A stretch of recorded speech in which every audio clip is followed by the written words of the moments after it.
Shalom, selamat pagi. Tuhan memberkati kita semua. Saya percaya hari-hari ini kita terus sedang dipersiapkan oleh Tuhan untuk kita bukan hanya sekedar menjadi umat, tetapi kita disiapkan menjadi prajurit.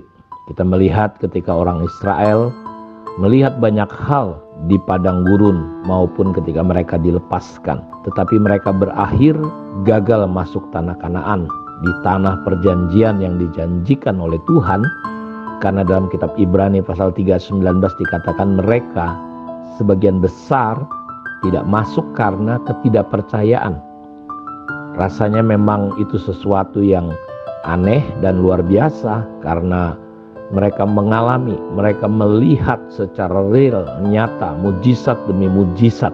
Tapi anehnya mereka tidak percaya. Dalam bahasa perjanjian baru mungkin sebutannya adalah mereka tidak berakar dan tidak berbuah karena ada yang menghalangi. Kalau di perjanjian baru orang yang mendengar firman dan mengerti, dia berbuah 30, 60, 100. Mengerti yang membuat dia berakar. Dan ada 3 jenis tanah yang kita tahu, yang berduri, berbatu, dan di tepi jalan. Mereka walaupun benih itu sempat tumbuh, tetapi ada halangan-halangan, ada pemicu-pemicu yang menunjukkan ternyata benih itu tidak bisa tumbuh. Dan saya mempercayai bahwa Tuhan ingin membawa kita sampai dan masuk kepada perjanjiannya. Kita adalah umat perjanjiannya. Kita dipilih dari awal, dari semula. Kita sudah mempelajari Efesus pasal 1, bagaimana dari semula Tuhan menentukan kita menjadi umat yang kudus, umat perjanjian.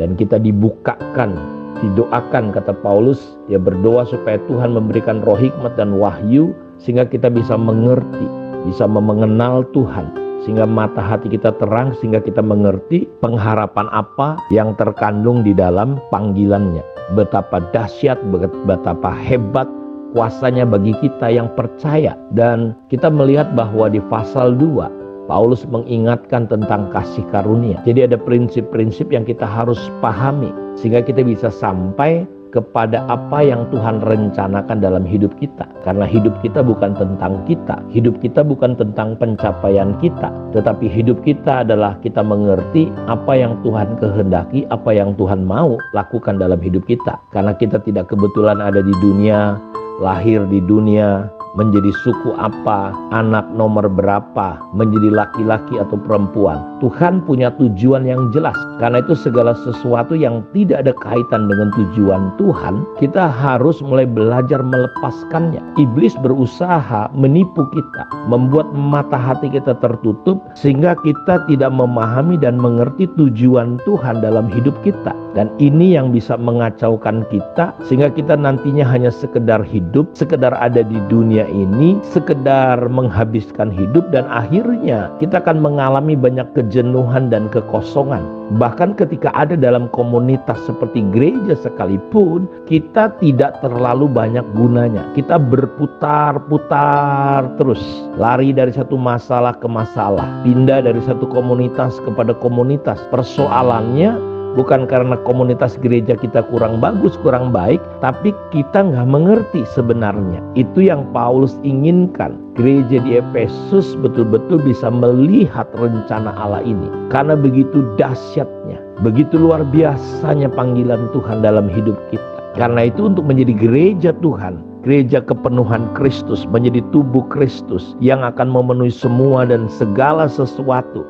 Saya percaya kita adalah terang dunia. Kita adalah garam dunia. Kita adalah seperti kota yang dibangun di atas gunung, yang diperhatikan betul-betul oleh dunia ini. Karena itu iblis berusaha bagaimana kita tidak bisa sampai kepada apa yang Tuhan rencanakan dalam hidup kita. Karena itu kita perlu memahami betul ketika Yesus berkata, "Aku akan membangun jemaatku," yang Allah maut tidak bisa menguasainya. Adalah gereja yang begitu super power, gereja yang begitu superior, gereja yang begitu dikatakan oleh Paulus dahsyat, betapa mulia kuasanya bekerja. Karena itu penting kita memahami prinsip ini. Dan gereja perlu didasari oleh yang namanya pewahyuan bahwa Yesus Tuhan. Ketika Yesus bertanya menurut kata orang, "Siapakah aku?" dalam Matius pasal 16 ayat 18. Dan waktu itu Petrus mendapat pujian yang luar biasa. Menurut kata orang, siapa aku? Petrus berkata, orang ada yang berkata Mesia, orang ada yang berkata engkau nabi, engkau Yeremia, engkau Yohanes Pembaptis. Tapi menurut katamu, artinya apa? Lewat pertanyaan ini Tuhan ingin kita memiliki kedalaman, pengenalan kepada Kristus. Tuhan ingin kita paham. Karena itu kenapa gereja gonjang-ganjing, kenapa gereja gak kuat, jemaat gak kuat?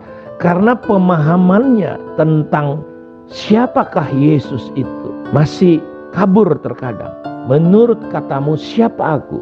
Dan Petrus berkata, engkau adalah Mesias, engkau Tuhan, anak Allah yang hidup. Dan Yesus berkata, Petrus, bukan kamu yang ngomong ini, tapi Roh Bapakku. Jadi kalau kita bisa percaya Yesus adalah Tuhan, itu bukan karena saudara. Saya bisa percaya Yesus itu Tuhan, itu semata-mata karena pekerjaan Roh Kudus. Saudara harus pahami ini.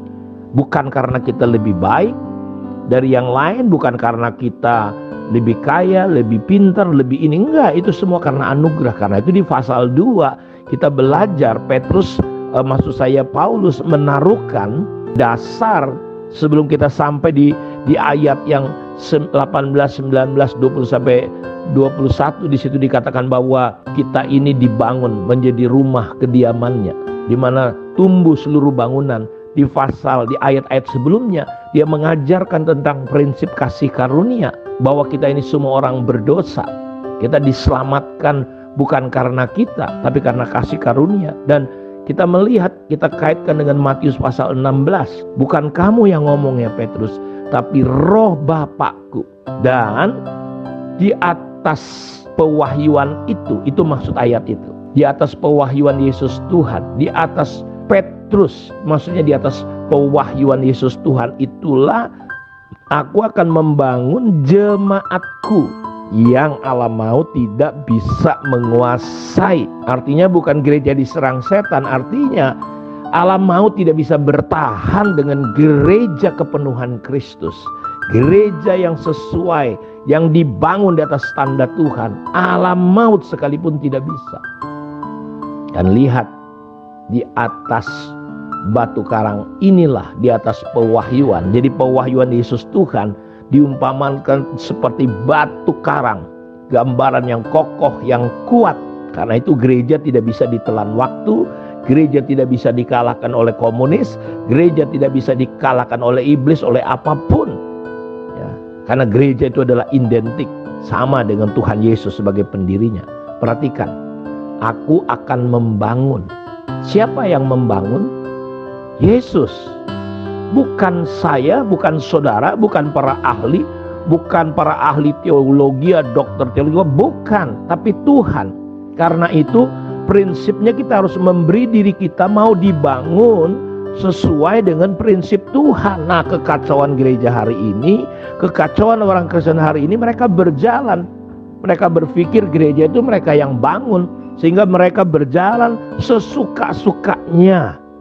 Saya berdoa biarlah kita bisa berjalan dalam koridor Tuhan, sehingga kita bisa sampai menjadi gereja pada tujuan Tuhan, dengan prinsip-prinsip Tuhan. Seperti orang Israel akhirnya gagal masuk tanah Kanaan, hanya orang yang 20 tahun ke bawah yang bisa masuk. Kenapa? Karena mereka berjalan tanpa prinsip-prinsip, nilai-nilai Tuhan. Bahkan Musa sendiri gagal masuk tanah Kanaan. Karena ketika Tuhan berkata kau ngomong sama batu itu, Musa bukan ngomong tapi pukul karena kesal, karena marah ngelihat ketegaran hati orang Israel. Dan gara-gara itu Tuhan berkata engkau melanggar kekudusanku. Saya berdoa biarlah seminggu ini kita belajar tentang gereja dalam konteks kitab Efesus, dan itu bisa mewahyukan, menginspirasi kita untuk mulai menjadi pribadi-pribadi orang Kristen yang siap dibangun menjadi tempat kediaman Roh Allah. Tuhan memberkati kita. Mari kita berdoa. Bapa, terima kasih untuk kemurahan dan anugerah, memberkati semua umat-Mu dimanapun mereka berada. Lawat kami, tolong kami, beri inspirasi pewahyuan untuk kami memberi diri kami dibangun jadi bait-Mu ya Tuhan. Terpujilah Engkau Bapa, dalam nama Yesus kami berdoa. Amin. Tuhan memberkati kita. Shalom.